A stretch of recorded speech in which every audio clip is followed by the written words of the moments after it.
বৃষ্টির পর রোদ উঠলে একরকম স্বস্তির অনুভূতি হয়, যেন প্রকৃতি দীর্ঘশ্বাস ফেলে একটু করে হাসে।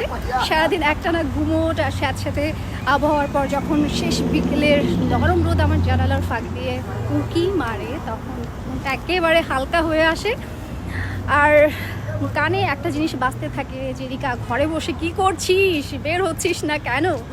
আর যেই না মনে আসা, এই যে দেখেন সাথে সাথে বেরিয়ে পড়া।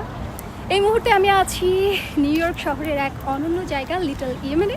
এখানকার পরিবেশ, মানুষ, এই সব কিছুই এক চমৎকার বৈচিত্র্য আছে এর মধ্যে। এটি মূলত মুসলিম ধর্মাবলম্বী মানুষের একটি ঘনবসতিপূর্ণ এলাকা। রাস্তায় হাঁটলে দেখা মেলে অসংখ্য হিজাব পরা মা বোনেরা ঘুরে বেড়াচ্ছেন, আর বাচ্চাদের ছোটাছুটি সব কিছু মিলিয়ে ভালো লাগা কাজ করে, দেখতেই ভালো লাগে। আর এখানকার খাবার দাবার একেবারে ডিফারেন্ট, স্পাইসি জাতীয় খাবার তারা খেতে পছন্দ করে। আমি এখানে মান্ডি, তারপর বিভিন্ন ধরনের মিষ্টান্ন খাবারগুলো খেয়ে দেখেছি, আমার কাছে ভালোই লেগেছে। আর এখানকার সাইনবোর্ডগুলোতে আরবি এবং ইংরেজি একসঙ্গে উপস্থিত থাকার কারণে এখানে যে সংস্কৃতির মেলবন্ধন সেটার পরিচয় বহন করে। এই জায়গায় সবচেয়ে বড় বৈশিষ্ট্য হলো এখানকার আন্তরিকতা।